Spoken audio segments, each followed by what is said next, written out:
क्या आपने कभी नोटिस किया गूगल मैप कैसे फास्टेस्ट रूट देता है? क्या आपने कभी नोटिस किया गेम में 3D एनिमेशन कैसे मूव करते हैं?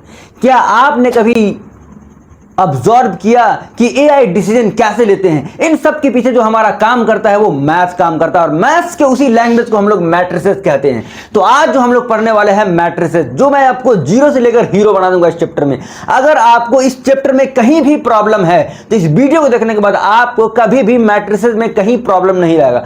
तो आपके लिए मैट्रिक्स केवल एक मैथ का चैप्टर नहीं है, तुम्हें आपको टूल्स बन जाएगा। समझ में आया? चलिए समझते हैं कि मैट्रिक्स क्या होता है। देखिए, सबसे पहली बात कि जो हमारा मैट्रिक्स होता है, जो हम लोग मैट्रिसेस बोलते हैं, ये एक अरेंजमेंट है। ये हमारा कोई वैल्यू नहीं देता। ये हमारा कि एक्स इस तरह आंसर नहीं देगा, एक्स बराबर 5, ये हमारा कोई आंसर, ये हमारा क्या एक अरेंजमेंट है। तो ये कैसा अरेंजमेंट है? रेक्टेंगुलर अरेंजमेंट है। तो मैट्रिक्स लिखेंगे मैट्रिक्स, चलिए मैं लिख देता हूं थोड़ा कि matrix is a rectangular arrangement. Matrix is a rectangular, अच्छा रेक्टेंगुलर बोल जाए, इसका स्क्वायर होगा कि नहीं होगा? बिल्कुल, क्योंकि जितने भी स्क्वायर होते हैं वो भी रेक्टेंगल होते हैं कि नहीं होते? बिल्कुल। यानी matrix is a rectangular arrangement. क्या है? Arrangement of numbers. अच्छा, फंक्शन भी हो सकते हैं, नंबर्स हो गए, एंड फंक्शन, ट्रिग्नोमेट्रिक फंक्शन वगैरह कुछ भी हो सकता है। अच्छा, इसमें क्या होते हैं, इसको हम लोग किस पैटर्न में लिखते हैं? तो इसको हम लोग लिखते हैं numbers in row and column. Numbers and function किस पैटर्न में रहते हैं? तो रो एंड कॉलम, इस वाले पैटर्न में रहते हैं। जैसे क्या हुआ ना, ये हमारा क्या है? रेक्टेंगुलर अरेंजमेंट है। इसे हम लोग ऐसे डिनोट करते हैं। कैसे डिनोट करते हैं? ऐसे। हमेशा इसे हम लोग कैपिटल लेटर से डिनोट करें। किससे? कैपिटल लेटर से। ए बराबर ऐसे लिखेंगे, कभी लिखना होगा बी लिखेंगे, कैपिटल लेटर से हम डिनोट करते हैं मैट्रिसेस को। तो देखिए, ये हमारा कोई एक मैट्रिसेस है। तो मान लेते हैं ये 1 है, ये 2 है, ये 3 है, ये 4 है, ये 5 है, ये 6 है, और ये 7 है, ये 8 है, और ये 9 है। ध्यान रखिए, ये वाला जो होता है ना, वो मेरा ये वाला जो लाइन होता है हॉरिजॉन्टल लाइन, इसे हम लोग क्या बोलते हैं? रॉ। क्या बोलते हैं? रॉ। एंड जो वर्टिकल लाइन होता है उसको हम लोग क्या बोलते हैं? कॉलम। इसे हम लोग क्या बोलते हैं? कॉलम। सॉरी, ये जो हमारा ये लाइन हमारा क्या हुआ? वर्टिकल लाइन को हम लोग क्या बोलेंगे? रो, एंड हॉरिजॉन्टल लाइन को हम लोग क्या बोलेंगे? कॉलम। ये होता है। तो ये वाला हमारा क्या कहलाएगा? कॉलम, एंड ये वाला हमारा क्या कहलाएगा? रो।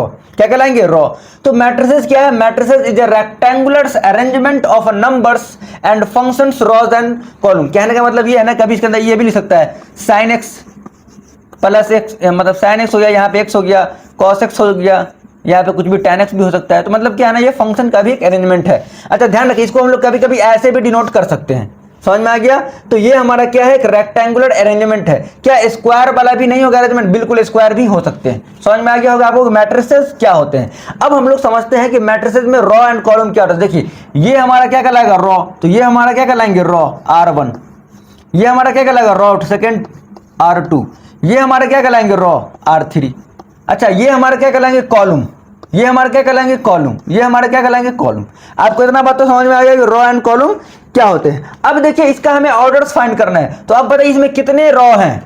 कितने रो हैं? 1 रो, 2 रो, 3 रो। कितने कॉलम से? 1 कॉलम, 2 कॉलम, 3 कॉलम। तो इसका जो ऑर्डर होता है ना, तो अब मैं लिख रहा हूं कि ऑर्डर ऑफ मैट्रिसेस क्या होते हैं। देखिए, इसे आप समझ गए होंगे। तब हम लिखते हैं क्या कि ऑर्डर ऑफ मैट्रिसेस क्या होते हैं? Order of matrix. देखिए, ऑर्डर ऑफ मैट्रिक्स कुछ नहीं होता है, numbers, number of column and number of Ross को अगर हम मल्टीप्लाई कर दे तो वही हमारा क्या कहलाता है? Order of column. जैसे क्या है, सॉरी, तो ये हमारा ऑर्डर क्या होता है? देखिए, हमारा जो ऑर्डर होता है वो हमारा ऑर्डर होता है क्या? Number of raw and multiply number of column. जैसे अगर मान लेते हैं कि नंबर ऑफ रो m है और नंबर ऑफ कॉलम n है, तो हमारा ऑर्डर क्या हो जाएगा? m गुने n। ऑर्डर क्या हो जाएंगे? m गुने n। देखिए, जैसे यहां पे कितने रो हैं? यहां पे कितने रो हैं? 1 रो, 2 रो, 3 रो, और कॉलम कितने हैं? 1 2 3। इसका ऑर्डर क्या होगा? 3 × 3। उसी तरीके से मैं एक और फंक्शन ले रहा हूं, आप लोग नजरे बोर्ड बना रखिए। देखिए, मैं अगर कोई फंक्शन ले रहा हूं, सॉरी, कोई मैं ले रहा हूं, जैसे 1 हो गया, 2 हो गया, 3 हो गया, एंड 2 1 3। अब बताइए, ये इसका ऑर्डर क्या होगा? तो आप बताइए, इसका ऑर्डर हम लोग कैसे फाइंड करेंगे? ध्यान दीजिए। देखिए, इसका ऑर्डर कैसे फाइंड करेंगे? कितने रो हैं? 1 रो एंड 2 रो। तो पहले लिखेंगे रॉ, लिख दिया हमने number of row, and multiply number of column. बताइए, 1 2 3, तो नंबर ऑफ कॉलम क्या होंगे 3, तो यही हमारा क्या कहलाएगा ऑर्डर ऑफ मैट्रिक्स। क्या कहलाएंगे ऑर्डर ऑफ मैट्रिक्स। समझ में आ गया होगा आपको। अब समझते हैं कि हम लोग एलिमेंट, देखिए ये जो मैट्रिसेस का ये वाला जो है ना, इसको क्या बोलते हैं हम लोग एलिमेंट। ये क्या बोलेंगे एलिमेंट। मैट्रिसेस के अंदर जो भी रेक्टेंगुलर अरेंजमेंट के अंदर है, जो भी रेक्टेंगुलर अरेंजमेंट के अंदर जो नंबर है चाहे कुछ भी, उसको हम लोग क्या बोलते हैं एलिमेंट। तो हम लोग एलिमेंट कैसे निकालते हैं देखिए, तो एलिमेंट हम लोग कैसे फाइंड करेंगे, नजरे बोर्ड बना रखिए। तो देखिए एलिमेंट हम लोग क्या करते हैं ना, m मल्टीप्लाई n हो जाता है। जैसे नंबर्स इक्वल टू क्या हो जाएंगे, वही हमारा मैट्रिक्स, वही हमारा क्या होंगे एलिमेंट हो जाएंगे। जैसे देखिए इसमें नंबर ऑफ एलिमेंट कितने हैं, तो 2 × 3 कितने हो जाएंगे 6, 1 2 3 4 5 6, ये हमारा क्या कहलाएंगे, क्या कहलाएंगे order of matrices. And number of matrices क्या होंगे, बस कुछ नहीं करना है, नंबर ऑफ एलिमेंट कितने होंगे, बस ऑर्डर को आप मल्टीप्लाई कर दीजिए, हमारा नंबर ऑफ एलिमेंट निकल जाएंगे। इतना बात आप समझ गए होंगे। लेकिन मैं आपको कुछ और बताना चाहता हूं कि देखिए कैसे क्या निकालते हैं। देखिए मैं इसे मिटा रहा हूं, कोई दिक्कत है नहीं। हमने समझ गया कि matrix is a rectangular arrangements. क्या होते हैं मैट्रिक्स, एक रेक्टेंगुलर अरेंजमेंट होते हैं of numbers and function, rows and column में लिखे जाते हैं। हमने बता दिया रॉज क्या होते हैं एंड कॉलम क्या होते हैं। फिर हम समझते हैं कि ऑर्डर ऑफ मैट्रिक्स क्या होते हैं, जो हम numbers, number of raw and multiply कर दिए नंबर ऑफ कॉलम को, वही हमारा क्या कहलाएंगे ऑर्डर्स कहलाएंगे। एंड एलिमेंट्स क्या होते हैं, तो ये जो हमारे जितने भी रेक्टेंगुलर अरेंजमेंट के अंदर जो नंबर है, इसी को हम लोग क्या बोलते हैं element. Total number of element कैसे निकालेंगे, बस इन दोनों को मल्टीप्लाई कर दीजिए, कितने आ जाएंगे 6, यही हमारा क्या कहलाएगा नंबर ऑफ एलिमेंट। इतने बात आप समझ गए, तो मैं कुछ मिटा रहा हूं। देखिए अब हमें आप जरा ये बताइए कि हमको अगर और लिखना हो, हमको अगर मैट्रिक्स लिखना हो, तो बताइए पहले मैट्रिसेस क्या हो गए A1 1। क्यों होगा A1 1, क्योंकि 1 रो होगा एंड 1 कॉलम। फिर क्या होगा A1 2, क्या होंगे A1 2। फिर मान लेते हैं हम 3 ऑर्डर 3 का ले रहे हैं A1 3। समझ में आ गया। अच्छा इसको अगर हम लिखते हैं तो ये हमारा क्या कहलाएगा A। अब देखिए सेकेंड कॉलम में क्या है, सेकेंड कॉलम है 2 1, A2 1, और ये हमारा क्या होगा A2 2। अच्छा उसके बाद हमारा क्या जाएंगे A2 3। समझ में आ गया होगा। अच्छा अगर मान लीजिए फिर से हम कुछ लिखना चाहते हैं, तो हमारा ये वाला एलिमेंट क्या होगा A3 1, क्योंकि क्या है third column first row, A3 2 third column second row. अच्छा sorry third row second column, उसके बाद क्या होगा A3 3। तो ये आप समझ गए होंगे। इस तरीके से हम लोग एलिमेंट्स को लिखते हैं कि अगर हमें 3 ऑर्डर 3 का, इसका ऑर्डर क्या होगा 3 ऑर्डर 3 अगर को हमें देते हैं मैट्रिक्स, तो हम लोग ऐसे लिखेंगे। अच्छा एक बात आप गौर कर पा रहे हैं कि ये जो हमारा है, ये देखिए ये वाला जो हमारा है, अगर आप गौर से देखेंगे तो ये जो हमारा, इसको हम लोग क्या बोलते हैं डायगोनल्स। क्या बोलते हैं डायगोनल्स एलिमेंट। डायगोनल एलिमेंट्स में जैसे देखिए हमारा कोई मैट्रिक्स है ना A, इसको हम लोग ऐसे लिखते हैं A बराबर क्या होता है A, I जो है ना वो हमारा क्या कहलाता है रॉ, J क्या कहलाता है कॉलम। I बराबर क्या कहलाता है रॉ एंड J बराबर क्या कहलाता है कॉलम। ध्यान रखिए कि जो हमारे डायगोनल्स होंगे ना वो हमेशा क्या होंगे I बराबर J होंगे। अरे यार I बराबर क्या होंगे J, I बराबर क्या होंगे J। जब भी हम आपको बोल दें कि I बराबर J, इसका मतलब हम इस वाले एलिमेंट का बात कर रहे हैं। और यहाँ ध्यान दे, यहाँ I का वैल्यू क्या है 1 एंड J का वैल्यू क्या है 2। I का वैल्यू क्या है 1, J का वैल्यू क्या है 2, I का वैल्यू क्या है 1, J का वैल्यू क्या है 3। समझ में आया आपको। यहाँ I का वैल्यू क्या है 1, J का वैल्यू क्या है 3। तो आप यहाँ समझ रहे हैं कि हमारा जो I जो है, जो हमारा I है वो क्या है छोटा है किससे J से, है कि नहीं। तो हमारा ऊपर वाला जो ट्रायंगल है, ऊपर वाला जो ट्रायंगल है अपर ट्रायंगल, इसमें हमारा क्या होता है I का वैल्यू छोटा होता है किससे J से। अब यहाँ ध्यान दीजिए, यहाँ हमारा I कितना है 3 और 1 3 2, देख रहे हैं यहाँ हमारा I क्या है ग्रेटर है, 1 क्या है J क्या है छोटा है। यहाँ देखिए I कितना है 2। तो इस वाले ट्रायंगल में, इस वाला जो हमारा ट्रायंगल है, तो आप हमें जरा ये बताइए कि ये वाला ट्रायंगल में ध्यान दीजिएगा तो ये क्या है हमारा, यह हमारा I ग्रेटर देन क्या है J। तो जब भी हम बात करें I ग्रेटर देन J, समझ जाना है कि हम इस वाले लोअर ट्रायंगल का बात कर रहे हैं। जब भी हम बोले कि I लेस देन J, इसका मतलब हम अपर ट्रायंगल का बात कर रहे हैं। ये बात आप समझ गए होंगे। समझ में आई नहीं समझ में आए। जैसे अगर हम कहीं भी तो आपको 3 इक्वेशन दे देंगे कि कौन किससे बड़ा है, तो आप लोग इसके अकॉर्डिंग समझ सकते हैं। तो ये हमारा क्या हुआ लिखने का तरीका कि हम लोग एलिमेंट्स को कैसे लिख सकते हैं रेक्टेंगुलर अरेंजमेंट के अंदर में। ये क्या कहलाता है first raw first column, first raw second column, first raw third column, second raw first column, second raw second column, second raw third column. इसको लिखने का तरीका होता है। इसे डिनोट कैसे करते हैं I फॉर क्या होगा, देखिए यहाँ I फॉर क्या होता है, I फॉर होता है रॉ, क्या होते हैं रॉ, एंड J फॉर क्या होता है कॉलम, क्या होते हैं कॉलम। ये आपको समझना है कि कॉलम क्या होंगे। इतना बात आप समझ गए होंगे। ये बात तो आप समझ गए होंगे। तो अब हम लोग कहाँ चलते हैं, तो अब हम लोग आगे चलते हैं। कुछ क्वेश्चन दे रखा है एनसीईआरटी में, उसे आप सॉल्व करके देखिए। तो देखिए हमें कुछ क्वेश्चन दे रखा है, if a matrix has 8 elements. देखिए हमें क्या करना है, इसी मिटा देता हूं। आई होप कि आप समझ गए होंगे। तो अब हमें क्या क्वेश्चन दे रखा है आप लोग समझिएगा। देखिए मैं एनसीईआरटी का आपको क्या करा रहा हूं ना, मैं एनसीईआरटी का पूरे एग्जांपल्स को एंड पूरे क्वेश्चन को करा रहा हूं। जितने भी एग्जांपल्स में क्वेश्चन है, चाहे वो एक्सरसाइज के क्वेश्चन, सब क्वेश्चन को मैं करा रहा हूं एनसीईआरटी के, ताकि आपको किसी भी क्वेश्चन में कुछ प्रॉब्लम्स ना हो। चलिए इसमें क्वेश्चन दे रखा है, एक एग्जाम्पल का क्वेश्चन है, बोल रखा है कि if a matrix has 8 element. अब देखिए 8 एलिमेंट बोले तो क्या होगा, ऑर्डर तो m गुने n था, उसका वैल्यू कितना दे रखा है 8। एंड व्हाट आर द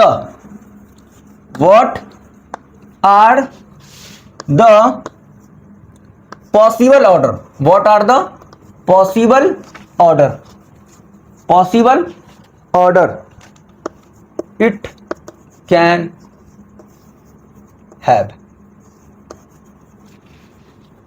तो ये हमें क्वेश्चन दे रखा है कि एक मैट्रिक्स है जिसमें नंबर ऑफ एलिमेंट कितने हैं, 8 है। जिसमें नंबर ऑफ एलिमेंट कितने हैं, 8 है। तो बताना है कि उसका ऑर्डर क्या होगा, पॉसिबल ऑर्डर्स क्या होंगे। तो आप बताइए, देखिए इसमें ऑल पॉसिबल ऑर्डर जो होंगे, ऑल पॉसिबल ऑर्डर पेयर क्या होंगे, बताइए आप। अब देखिए नंबर ऑफ एलिमेंट अगर 8 है, यानी m मल्टीप्लाई n बराबर क्या है, 8 है। मतलब क्या है कि हमें कुछ भी करे क्या लाना है, 8 लाना है। तो आप बताइए क्या क्या हो सकते हैं, तो हमारा 1,8 होगा। अरे पेयर 1,8 नहीं होगा, फिर क्या हो सकता है, मेरा 8 रो रहा है और 1 कॉलम रहा है, ये भी तो हो सकता है। एंड उसके बाद क्या हो सकता है, 2,4 हो सकता है। उसके बाद क्या हो सकता है, 4,2। अब बताइए इसके अलावा और कोई पॉसिबल ऑर्डर हो सकते हैं टोटल 8 एलिमेंट के लिए, नहीं हो सकते हैं, क्योंकि नंबर ऑफ एलिमेंट का मतलब क्या है, इसको हम मल्टीप्लाई करेंगे 8 आना चाहिए। देखिए इसको मल्टीप्लाई करेंगे 8 आएंगे, नहीं आएंगे। तो यहां पर लिखेंगे क्या, all possible order, all possible. तो ऑर्डर क्या हो जाएंगे आप बताइए, ऑल पॉसिबल ऑर्डर क्या होंगे, बस कुछ नहीं, 1 मल्टीप्लाई 8 गुने 1, 2 मल्टीप्लाई 4 यानी 2 ऑर्डर 4 एंड 4 ऑर्डर 2। तो ये होंगे टोटल ऑल पॉसिबल ऑर्डर्स। तो हमें यही फाइंड करना था। तो हमने देखा किस तरीके से हमने क्वेश्चन को फाइंड कर लिया। अब इसी में कुछ क्वेश्चन नंबर सेकंड है, वो क्या दे रखा है, तो चलिए मैं आप कुछ सॉल्व करा दे रहा हूं। इसमें बोल रखा है construct a matrices, question number 2 है। क्वेश्चन नंबर 2 में बोल रखा है, मैं थोड़ा यूज कर रहा हूं अलग कलर का। हाँ, क्वेश्चन नंबर 2 में बोल रखा है कंस्ट्रक्ट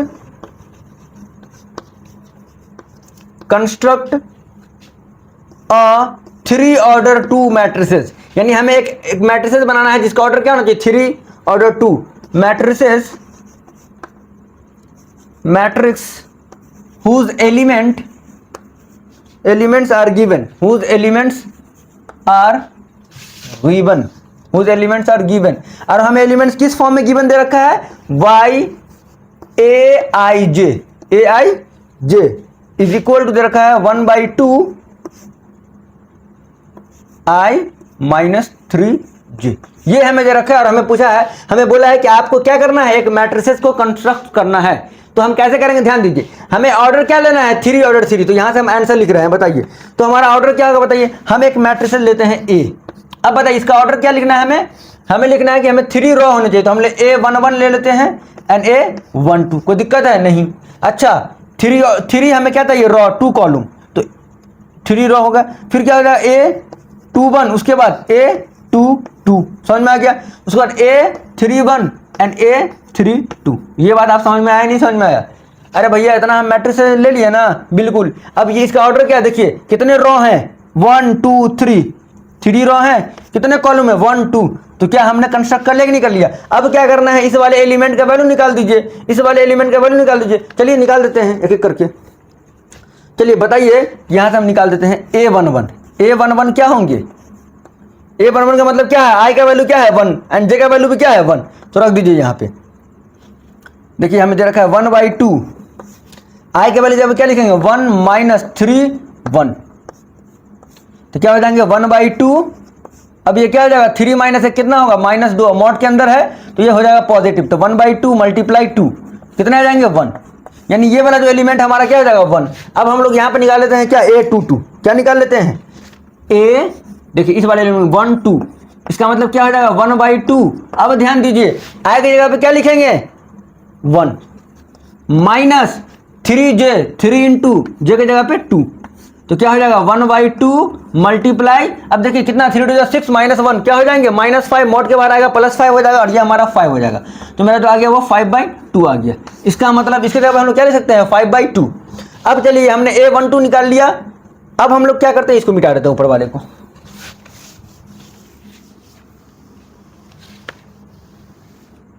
देखिए हमने A11 निकाला, A12 निकाला, अब क्या निकालेंगे A21, क्या निकालेंगे A21। अब बताइए A21 के लिए हमारा इक्वेशन क्या है 1/2 एंड I का वैल्यू क्या होगा इस टाइम 2 माइनस J का वैल्यू क्या होगा 3 इंटू 1, तो निकालिए क्या हो जाएंगे 1/2 और 3 माइनस क्या हो जाएंगे 1, -1 होगा, मॉड के बाहर आएगा +1 तो बराबर हो गया मेरा 1/2। तो हमने क्या निकाल लिया A21 भी क्या हो गया 1/2। अब हम निकाल लेते हैं क्या A22, अब बताइए A22 क्या होंगे 1/2। अब देखिए यहाँ पे A का वैल्यू भी क्या है, I का वैल्यू भी क्या है 2 एंड -3, J का वैल्यू भी क्या है 2, अब कर दीजिए 1/2।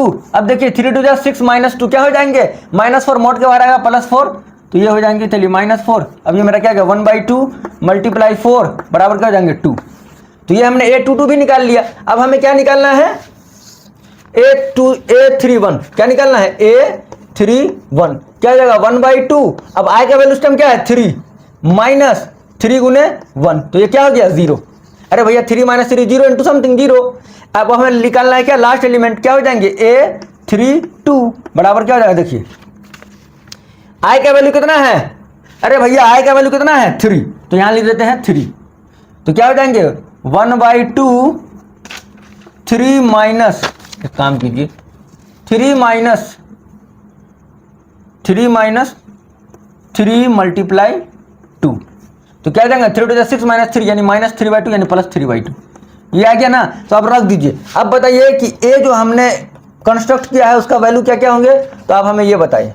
अब बताइए A11 हमने कितना निकाला, A11 क्या है 1, तो यहाँ रखेंगे 1। अच्छा A12 हमने कितना निकाला है 5/2, तो यहाँ रखेंगे 5/2। अच्छा A21 हमने कितना निकाला है 1/2।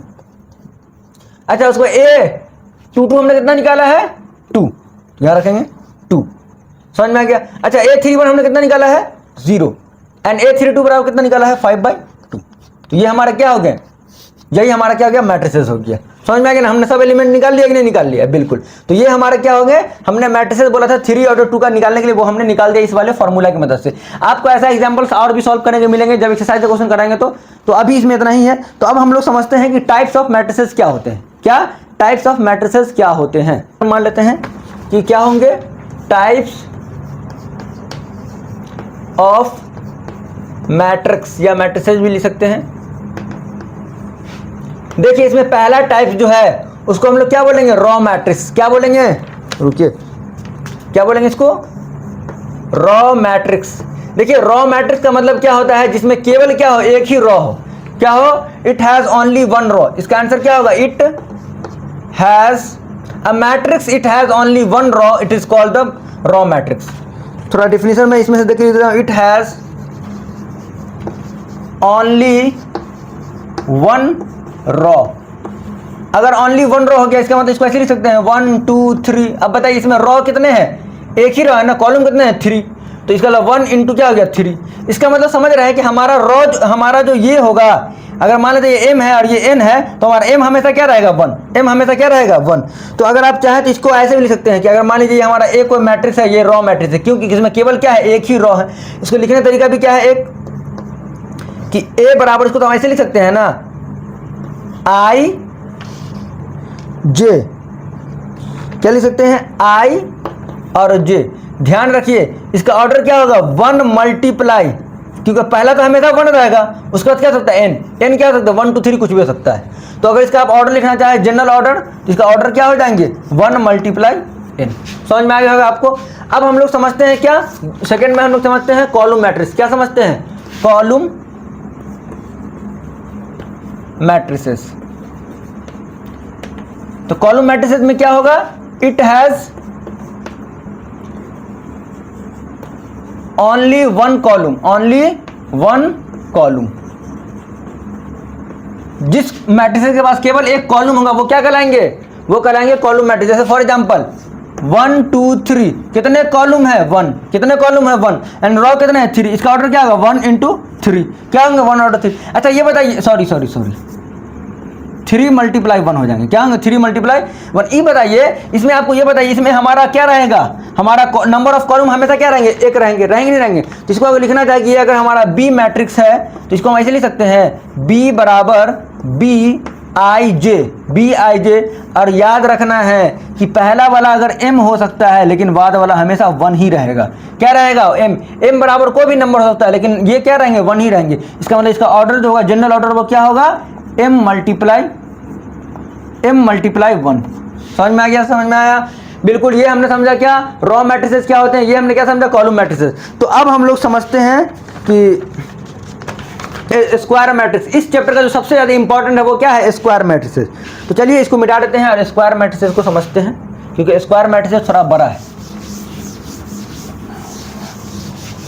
देखिए स्क्वायर मैट्रिसेस कुछ नहीं होता जिसमें number of column and number of row equal रहेंगे, उसी को हम लोग क्या बोलेंगे, स्क्वायर मैट्रिसेस।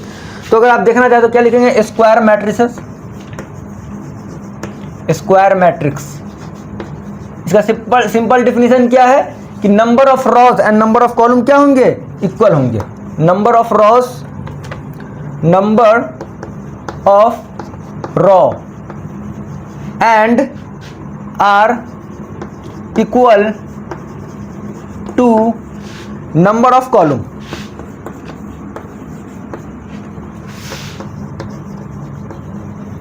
क्या होंगे इसमें, number of rows and number of column जो होंगे वो क्या होंगे, इक्वल होंगे। इसी को हम लोग क्या बोलेंगे, स्क्वायर मैट्रिक्स बोलेंगे। जैसे देखिए 1 2 3 4 5 6 7 8 9। अब बताइए नंबर ऑफ रो कितने हैं 3, नंबर ऑफ कॉलम कितने हैं 3, इसका ऑर्डर क्या होगा 3 into 3, जिसके ऑर्डर क्या रहे सेम रहे, यानी कि m बराबर क्या रहे n, m बराबर क्या रहे n, तो उसको हम लोग क्या बोलेंगे, वो हमारा कैसा मैट्रिक्स है, स्क्वायर मैट्रिक्स। समझ में आ गया। अच्छा ये भी हो सकता है कि 1 2 3 4, देखिए कितने ऑर्डर है 2 मल्टीप्लाई 2। ये भी हो सकता है 1 2 3 4 5 6 9 8 6 7 3 4 2 8 3 5। अब बताइए नंबर ऑफ रोज कितने हैं 4 और नंबर ऑफ कॉलम कितने हैं 4, ये 4 ऑर्डर 4 का है। समझ में आ गया, यानी m और n हमेशा क्या रहेंगे, बराबर रहेंगे। तो इसी को हम लोग क्या बोलेंगे, स्क्वायर मैट्रिक्स बोलेंगे। समझ में आ गया आपको स्क्वायर मैट्रिक्स। और स्क्वायर मैट्रिसेस को ही हम लोग 2-3 पार्ट में डिवाइड कर देते हैं। देखिए ये आपने समझ लिया होगा स्क्वायर मैट्रिक्स क्या होते हैं। अब हम लोग क्या करते हैं ना, स्क्वायर मैट्रिसेस को ही हम लोग डिवाइड करेंगे। कैसे डिवाइड करेंगे, देखिए पहले हम लोग पढ़ेंगे स्क्वायर मैट्रिसेस में ही डायगोनल मैट्रिक्स। क्या पढ़ेंगे, एक में देखिए, एक में क्या होगा डायगोनल मैट्रिक्स। क्या होंगे, डायगोनल, जो सबसे इंपॉर्टेंट है इसका, डायगोनल मैट्रिक्स। समझ में आ गया। अच्छा इसका दूसरा क्या होगा, डायगोनल मैट्रिक्स के अलावा और क्या होंगे, स्केलर मैट्रिक्स। क्या होंगे, स्केलर मैट्रिक्स। इसी का तीसरा क्या होगा, नहीं इसका तीसरा नहीं, स्केलर मैट्रिक्स होंगे। और तीसरा क्या होंगे, आइडेंटिटी मैट्रिक्स। क्या होंगे, आइडेंटिटी मैट्रिक्स। तीनों लगभग सेम है, तीनों लगभग सेम है। पहला क्या है डायगोनल मैट्रिक्स, उसके बाद क्या है स्केलर मैट्रिक्स, इसके बाद क्या आइडेंटिटी मैट्रिक्स। इसका मतलब डायगोनल मैट्रिक्स होने के लिए पहले वो स्क्वायर मैट्रिक्स होने चाहिए, स्केलर मैट्रिक्स होने के लिए वो पहले स्क्वायर मैट्रिक्स होने चाहिए, आइडेंटिटी मैट्रिक्स होने के लिए पहले वो स्क्वायर मैट्रिक्स होने चाहिए, तभी वो डायगोनल मैट्रिक्स भी हो सकते हैं, तभी वो स्केलर मैट्रिक्स हैं, तभी वो ये हो सकता है। अब देखिए डायगोनल मैट्रिक्स किसको बोलते हैं, इसका डिफिनेशन मैं यहाँ लिख रहा हूँ कि डायगोनल मैट्रिक्स क्या होते हैं। देखिए a square matrix said to be diagonals matrix. देखिए क्या होंगे ना कि all elements are zero except diagonal elements. क्या होंगे, all elements are zero except diagonal elements क्या होंगे, नॉन जीरो होंगे, वही होंगे। देखिए इसमें लिखा हुआ है कि a square matrix is said to be diagonal matrix, to be diagonal matrix, to be diagonal matrix if all non-diagonal elements are zero, if all। अब देखिए इसको मैं हाईलाइट करके लिख रहा हूँ, नॉन डायगोनल्स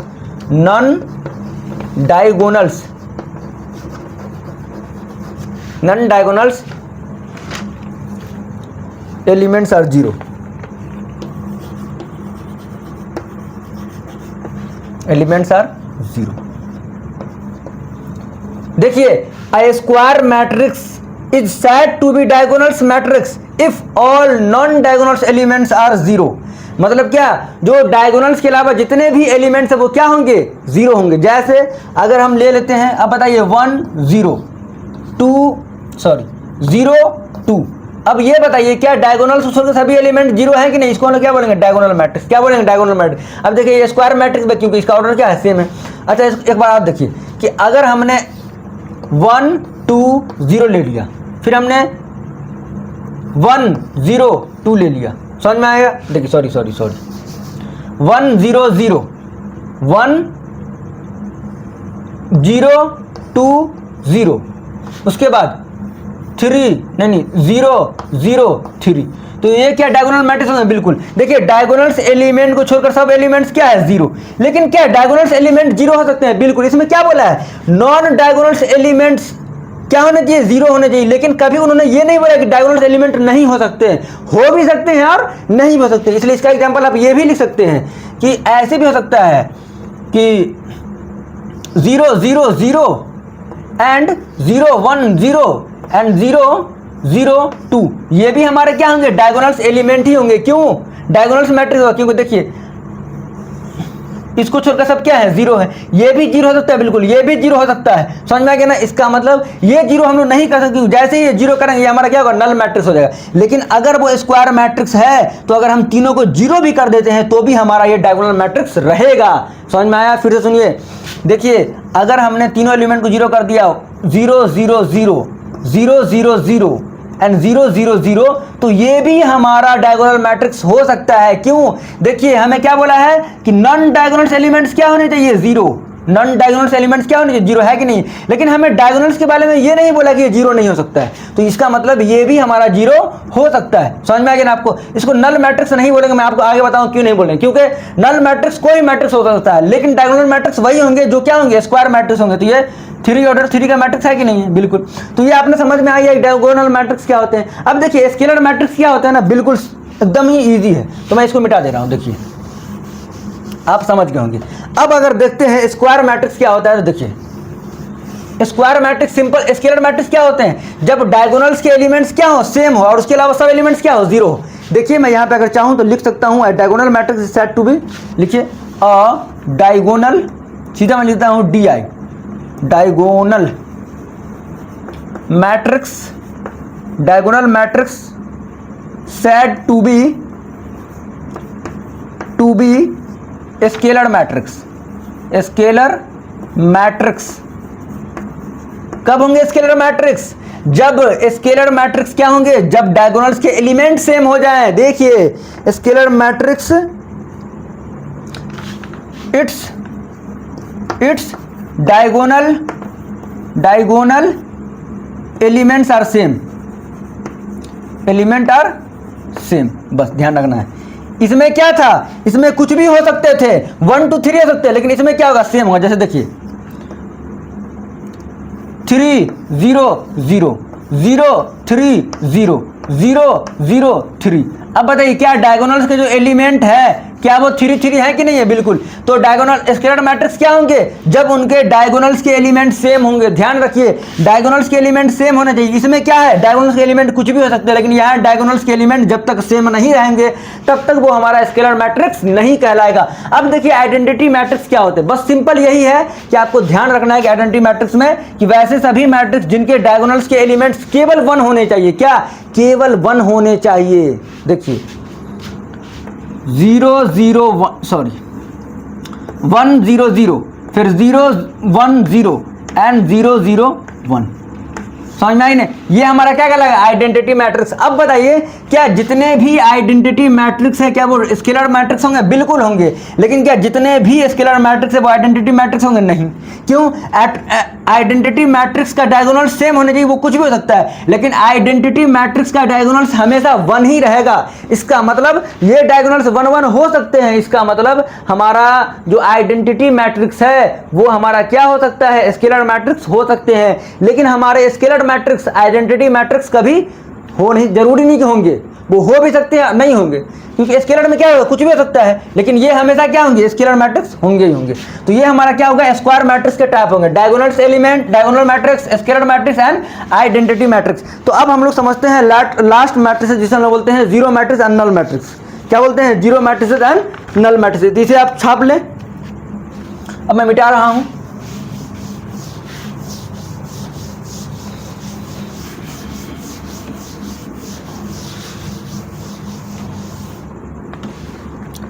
अब देखिए हमारा जीरो मैट्रिक्स क्या होंगे, लास्ट है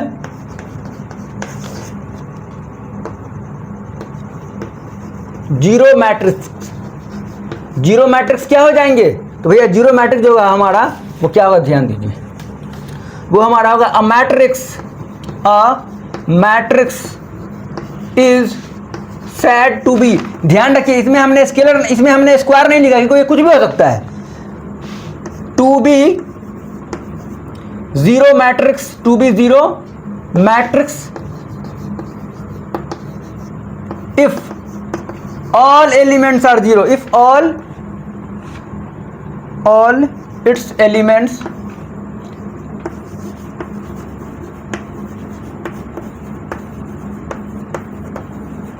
जैसे, ध्यान दीजिए 1 0 0 0 0 0 0। अब देखिए ये हमारा स्क्वायर मैट्रिक्स नहीं है, लेकिन फिर भी हमारे क्या होंगे, नल मैट्रिक्स होंगे। देखिए इसे हम लोग नल मैट्रिक्स भी बोलते हैं। क्या matrix, null matrix, null matrix. अच्छा ये बताइए क्या 0 0 0 0 ये भी हमारा क्या होंगे, तो ये भी हमारे क्या होंगे, जीरो मैट्रिक्स होंगे ही होंगे। समझ में आ गया होगा आपको। हैं इक्वालिटी ऑफ मैट्रिसेस, क्या पढ़ेंगे, equality of matrices.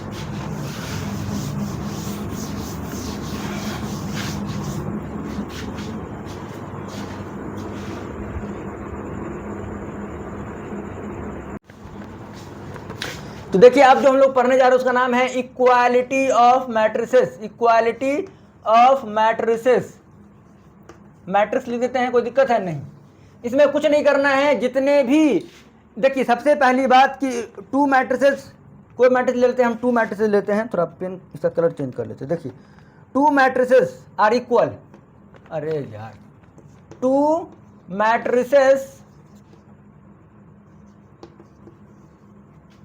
Are equals when the number of element, दोनों में क्या होंगे, इक्वल। जैसे देखिए ए हमारे पास कोई मैट्रिक्स है, ए आई जे, एंड बी हमारे पास कोई मैट्रिक्स है, B I J, B I J are said to be, are said to be equal, said to be equals when, एक में क्या होंगे, they are same order, they are same order. इसके order क्या होंगे, सेम, यानी अगर ये हमारा m गुने n है तो ये भी हमारा क्या होगा, m गुने n होगा, तो ही दोनों मैट्रिक्स क्या होंगे, इक्वल होंगे। उसके बाद दो में all elements of a and all elements of b क्या होंगे, आपस में इक्वल होंगे। तो लिखते हैं इच एलिमेंट्स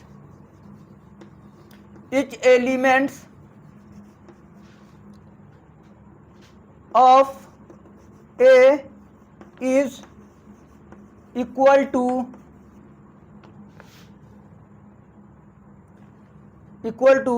the corresponding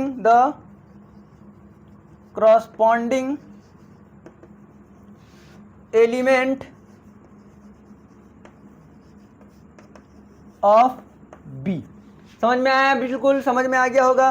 तो अब देखिए ये क्या हो जाएंगे हमारे, अब बताइए, जैसे कि हमारा लिखा हुआ है 2 3 5 4 और एक तरफ लिखा हुआ है क्या, बी को मैट्रिक्स है x y 5 a b, तो ये क्या होंगे, इसमें हर एलिमेंट्स, देखिए पहला एलिमेंट्स पहले के बराबर होगा, यानी 2 बराबर क्या हो जाएंगे x, फिर क्या हो जाएंगे 3 बराबर क्या हो जाएगा y। समझ में आया आपको। उसी तरीके से 5 बराबर क्या हो जाएंगे, तो 5 बराबर होगा क्या a, एंड उसी तरीके से 4 किसके बराबर हो जाएंगे, बी के बराबर होंगे। तो यही हमारा क्या कहलाता है, इक्वल मैट्रिक्स। इक्वल मैट्रिक्स क्या होंगे, जब दो मैट्रिक्स के सभी एलिमेंट्स एक दूसरे के इक्वल हो एंड दोनों सेम ऑर्डर में रहेंगे तो ही हमारा वो इक्वल मैट्रिक्स हो, अदरवाइज उसे हम लोग इक्वल मैट्रिक्स नहीं कह सकते हैं। समझ में आया ना, हाँ बिल्कुल। अब हम लोग क्वेश्चन सॉल्व करने वाले इसी से रिलेटेड। चलिए दो क्वेश्चन, दो एग्जाम्पल दे रखा सॉल्व करते हैं, उससे पहले इसे हमें मिटाना पड़ेगा, तो मिटा देते हैं।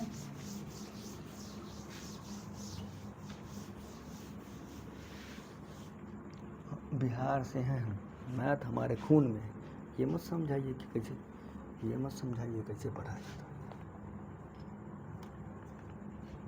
अब देखिए एग्जाम्पल 1 दे रखा है, एग्जाम्पल 1 है, एग्जाम्पल 1 में दे रखा है कि x + 3, z + 4, 2y-7 बराबर है -6, a - 1 and 0 and b - 3 and -21 and 0 is equal to किसके बराबर है?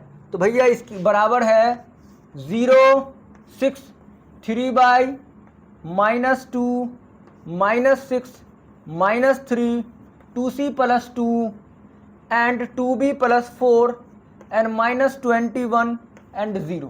तो ये हमें दे रखा है और बोल रखा है कि find the value, find the value, किसका वैल्यू फाइंड करना है? तो हमें फाइंड करना है x, y, z, a, b, c। देखिए ये हमें फाइंड करना है, कैसे फाइंड करेंगे? नजरे बोर्ड पे देखिए, हमने क्या क्या है कि पहले इसका ऑर्डर देखिए, ऑर्डर चेक कीजिए, कितने रो है? 3 रो 3 कॉलम, तो क्या हो जाएगा? Order 3, order 3। क्या इसका भी ऑर्डर 3 है? बिल्कुल। तो ये आपस में क्या हो सकते हैं? इक्वल हो सकते हैं। इक्वल होंगे तो क्या होंगे? सब एलिमेंट्स एक दूसरे के इक्वल होंगे, यानी x + 3 बराबर क्या हो जाएगा? 0। देखिए इसका फर्स्ट एलिमेंट इसके फर्स्ट एलिमेंट के बराबर हो जाएंगे, तो x बराबर क्या आ गया? -3। तो एक का हमने आंसर निकाल लिया। अब चलिए सेकंड में, अब बताइए z + 4, z + 4 बराबर क्या है? 6। क्या है? 6। तो z बराबर क्या हो जाएंगे? 6 - 4, तो z बराबर मेरा क्या आ गया? 2। तो हमने 2 भी निकाल लिया। अब हमें क्या निकालना है? z निकाल लिया, अब हमें y निकालना। देखिए y किस में है? इसमें। तो अब बताइए y के लिए क्या है? 2/-7। देखिए थर्ड एलिमेंट यहाँ देखिए बराबर 3/-2, तो क्या आ जाएंगे? 2/-3 बराबर -2 और ये -7 उधर जाएगा +7, तो क्या हो जाएंगे? -y बराबर +5, तो y बराबर क्या आ जाएंगे? -5। तो हमने क्या निकाल लिया? x, y, z का मान निकाला। अब हमें क्या निकालना है? ABC का। तो देखिए ये दोनों बराबर, a का मान यहाँ पे सेकेंड टर्म में, यहाँ इसके टर्म में होगा, तो क्या हो जाएगा? तो हमारा होगा a - 1 इज इक्वल टू क्या हो जाएंगे? -3। तो a बराबर क्या हो जाएगा? -3 + 1, तो a बराबर हो जाएंगे -2। तो हमने a भी निकाल लिया। अब हमें क्या निकालना है? तो अब हमें निकालना है b का मान। देखिए v किधर है? v - 3। पहले c का मान निकाल लीजिए, 2c + 2 बराबर, देखिए 2c + 2 बराबर क्या हो जाएगा? 0। तो c बराबर क्या हो जाएंगे? -2/2 यानी कि -1। अब निकाल लेते हैं किसका मान? b का मान। देखिए b का मान कैसे निकालेंगे? तो बताइए, हमारा b - 3 बराबर क्या दे रखा है? b - 3 बराबर दे रखा है हमारा 2b + 4। तो इधर लेके चले आइए, तो क्या हो जाएगा? b - 2b बराबर 4 और इधर आएगा तो +3, तो क्या हो जाएगा? -b बराबर 7। तो b बराबर क्या आ गया? 7। तो हमने क्या निकाल लिया? सबका मान निकाल लिया ना। देखिए x का मान, y, z का मान, y का मान, a का मान, c का मान एंड b का मान, तो ये हमने निकाल लिया है। तो इस तरीके से अब हम लोग क्या करेंगे? आने वाले लेक्चर में हम लोग अब एक्सरसाइज क्वेश्चन करने वाले हैं।